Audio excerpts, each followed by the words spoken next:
నమస్తే welcome to our channel.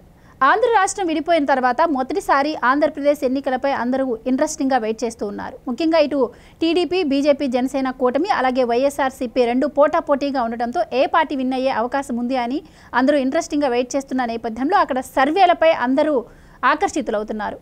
ఇక ముఖ్యంగా శ్రీకాకుళం జిల్లానే తీసుకున్నట్టయితే ఆ జిల్లాలో ముఖ్యంగా అక్కడ కళింగ సామాజిక వర్గం అలాగే వెలమాసు ఎక్కువగా పదవి పొందిన పరిస్థితులను మనం చూసాం. ఇక్కడ ఈసారి వైఎస్ఆర్సీపీ నుంచి ధర్మాన శ్రీనివాసరావు అలాగే టీడీపీ నుంచి అచ్చెన్నాయుడు ఈసారి ఎమ్మెల్యేగా పోటీ చేసే అవకాశం ఉంది. మరి ఈ నేపథ్యంలో అక్కడ ఏ పార్టీ విన్ అవ్వబోతుంది అని కేకే సర్వీస్ సంస్థకు సంబంధించినటువంటి వ్యక్తి కేకే గారు మన ముందున్నారు. ఆయన అడిగి తెలుసుకునే ప్రయత్నం చేద్దాం.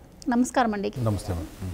సో ముఖ్యంగా శ్రీకాకుళం జిల్లాకే వస్తే ఎక్కువగా టీడీపీ 6 సార్లు అక్కడ విజయం సాధించింది. ఇప్పుడు 2019లో ధర్మాన శ్రీనివాసరావు గారు అక్కడ ఎమ్మెల్యేగా ఉన్నారు. సో ఇప్పుడు టీడీపీ నుంచి చూసుకున్నట్టయితే అచ్చెన్నాయుడు ఆయన కూడా చాలాసార్లు టీడీపీ నుంచి పదవి పొందే ఉన్నారు. సో అక్కడ గ్రౌండ్ రిపోర్ట్ ఎలా ఉండే అవకాశం ఉంటుందంటారు? అంటే శ్రీకాకుళం లాస్ట్ టైం ఏమైందంటే మొత్తం 10 నియోజకవర్గాలు జిల్లాలో 10 నియోజకవర్గాల్లో 8 నియోజకవర్గాలు వచ్చేసి వైఎస్ఆర్సీపీకి వచ్చింది. అంటే 80% ఆఫ్ సీట్స్ వైఎస్ఆర్సీపీకి వెళ్ళినాయి. 2 సీట్లు మాత్రం టీడీపీ గెలుచుకుంది. ఈసారి మొన్నే క్యాండిడేట్స్ ప్రకటించారు. ఒక 1 వీక్ నుంచి మనం అన్ని ఫ్రెష్గా 175 నియోజకవర్గాలు చేసుకుంటూ వస్తున్నాం. 1 బై 1 జిల్లాల నుంచి మనం చెప్పుకుంటూ వస్తున్నాం. ఓవరాల్ జిల్లా వ్యాప్తంగా ఒక రిపోర్ట్ చెప్పాలి అంటే ఎలా ఉందంటే ఒక 7 నియోజకవర్గాల మటుకు టీడీపీ గెలిచేదానికి ఎక్కువ ఛాన్సెస్ ఉన్నాయి. అంటే ఆ 7 నియోజకవర్గాల్లో కూడా ఒక 6 నియోజకవర్గాలు 10,000 కంటే ఎక్కువ మెజారిటీ వచ్చేదానికి ఉన్నాయి. ఒక నియోజకవర్గం మాత్రం 5,000 అటు ఇటుగా ఉంది. సో మొత్తం 7 నియోజకవర్గాలు గెలిచేదానికి 100% టీడీపీ ఛాన్సెస్ ఉన్నాయి. ఒక్క నియోజకవర్గం మటుకు వైసీపీ గెలిచేదానికి ఛాన్స్ ఉంది. మరో 2 అంటే 7 2 పోతే అదే 7 1 పోతే 8 పోతే ఇంకో 2 నియోజకవర్గాలు ఈ 2 నియోజకవర్గాలు మటుకు టీడీపీ అంటే కూటమి వైఎస్ఆర్సీపీ పోటాపోటీగా ఉన్నాయి. ఓవరాల్గా కంక్లూడ్గా మళ్ళీ చెప్పాలంటే 7 నియోజకవర్గాలు టీడీపీ గెలిచేదానికి ఎక్కువ ఆస్కారం ఉంది. ఒక నియోజకవర్గం వైసీపీ ఖచ్చితంగా గెలుస్తుంది. 2 నియోజకవర్గాలు పోటాపోటీగా ఉన్నాయి. ఇప్పుడేం చెప్పలేదు, ఇంకా 1 మంత్ టైం ఉంది కాబట్టి దానికి కొంచెం it will take some time ఏంటి అనేది. సో ముఖ్యంగా వైసీపీ పార్టీ నుంచి ధర్మాన శ్రీనివాసరావు గారు ఉన్నారు. సో ధర్మాన సోదరుల పరిస్థితి అక్కడ ఎలా ఉండే అవకాశం ఉంటుందండి? ధర్మాన సోదరులకి ఈసారి చాలా కష్టంగా ఉండేటట్టుంది. మ్యాక్సిమం ఇద్దరు ఓడిపోయేదానికి ఆస్కారం ఉంది. లేదా ఇద్దరిలో అంటే ఇంకా 1 మంత్ టైం ఉంది కాబట్టి ఇద్దరిలో ఒకరు గెలవచ్చు. కానీ మోస్ట్లీ ఇద్దరికి చాలా టఫ్గా ఉంది ఓవరాల్గా ఇద్దరికి. సో అక్కడ వెలమా సామాజిక వర్గమే ఎక్కువ ఉంటుంది కాబట్టి మరి ఇప్పటి వరకు వాళ్ళే గెలుస్తూ వచ్చారు.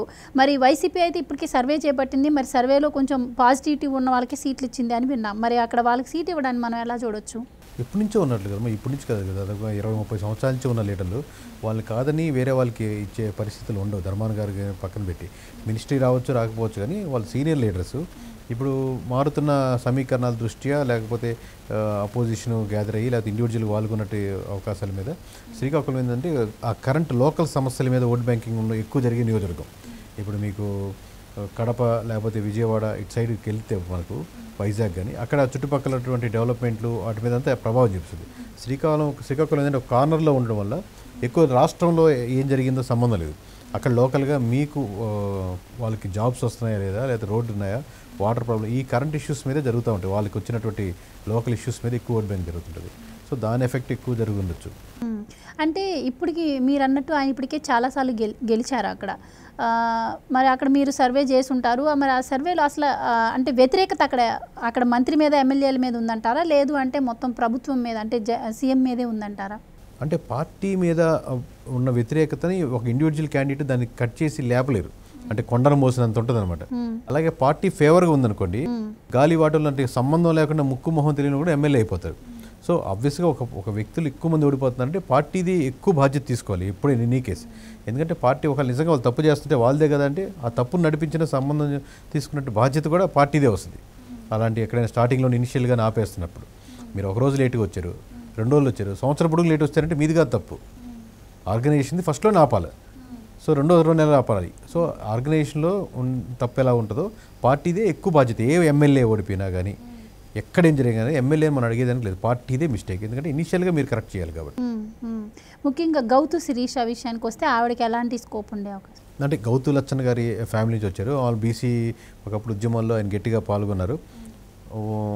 వాళ్ళకి మంచి టఫ్ కాంపిటీషన్ ఉంది. మామూలు పాజిటివ్ అయ్యే ఆస్కారం ఎక్కువ ఉంది. ఇప్పుడు ఇంకా 1 మంత్ టైం ఉంది కాబట్టి గోయింగ్ ఫార్వర్డ్ వాళ్ళు ఎలా మలుచుకుంటారు, పాజిటివ్ వైపు వెళ్తారా నెగిటివ్ వైపు వెళ్తారా అని చూడాలి. ఇప్పుడైతే పర్లేదు. సో అక్కడ స్పీకర్ అయినటువంటి తమ్మినేని సీతారాం పరిస్థితి ఎలా ఉందంటారు? ఆయనకి కొద్దిగా టఫ్గానే ఉంది, చూడాలి. అంటే ఇంకా 1 మంత్ ఉంది కాబట్టి ఇండివిజువల్ నియోజకవర్గాలుగా మనం చెప్పలేము, చెప్పట్లేదు యాక్చువల్లీ. ఎందుకంటే సర్వే చేసి ఇంత కష్టపడి చేసి మన రిపోర్ట్స్ కొంతమందికి మనం సర్వే ఇండివిజువల్ చేపిస్తున్నాం, వాళ్ళకి మనీ తీసుకొని చేపిస్తుంటాం. మనీ తీసుకొని రిపోర్ట్లు మార్చాం, రిపోర్ట్ చేసి వాళ్ళకి ఎలా ఉంది, ఏ విలేజ్లో ఎలా ఉంది, ఏ ఈక్వేషన్స్ ఇబ్బందిగా ఉన్నాయి, పాజిటివ్ నెగిటివ్స్ చెప్తున్నాం. కానీ ఓవరాల్గా ఒక జిల్లా వ్యాప్తంగా ఉన్న దాన్ని ఎవరు ఆపలేరు కాబట్టి మనం ఓపెన్గా డిస్కస్ చేస్తున్నాం. సో ఆయనకైతే ప్రస్తుతానికి కొంచెం టైట్గానే ఉంది, ఇంకా టైం ఉంది కాబట్టి మేబీ ఇంకా ముందుకు వెళ్ళొచ్చాము. ఇక టీడీపీ విషయానికి వస్తే టెక్కలి నుంచి అచ్చెన్నాయుడు పోటీ చేయబోతున్నారు. సో ఆయనకి ఎలా ఉందంటారు? అచ్చెన్నాయుడు గారికి దువ్వాడ శ్రీనివాస్ గారికి మంచి టఫ్ కాంపిటీషన్ అయితే ఉంది. ఆబ్వియస్గా ఇద్దరు ఓపెన్గా మాట్లాడగలిగిన వాళ్ళు, మాట అనుకోగలిగిన వాళ్ళు, ధైర్యంగా ఎదుర్కోగలిగిన వాళ్ళు ఒకరికొరికి. సో ఇద్దరికి మంచి టఫ్ ఫైట్లోనే ఉన్నారు. సో ఓవరాల్గా ఉమ్మడి శ్రీకాకుళం జిల్లాలో ఎవరికి ఎక్కువ విన్ అయ్యే అవకాశాలు? ఖచ్చితంగా ఉమ్మడి శ్రీకాకుళం జిల్లాలో సగం కంటే పైగా సీట్లు టీడీపీకే వస్తాయి. మోస్ట్లీ అది 7 కావచ్చు, 8 కావచ్చు, ఇంకా టైం పడుతుంది. కానీ 6కు తగ్గకుండా టీడీపీకి వచ్చే ఆస్కారం ఉంది ఈ రోజుకి, ఈ క్షణానికి. మోస్ట్లీ ఎంతకంటే ఎక్కువ తగ్గకపోవచ్చు, 6 కంటే 6 పైనే కానీ, లేదా ఒకటి తగ్గొచ్చాము ఎక్సెప్ట్. ఎందుకంటే 1 మంత్ టైం ఉంది కాబట్టి మనం అద్భుతాలు ఏమన్నా మార్చుకుంటే తప్పితే మామూలుగా ఎక్కువ సీట్లు టీడీపీకి వచ్చే ఆస్కారం ఉంది ఉమ్మడి శ్రీకాకుళం జిల్లాలో. ఇంకా తదుపరి జిల్లాలో మనం పవన్ ప్రస్తావిద్దాం. Right, thank you so much అండి.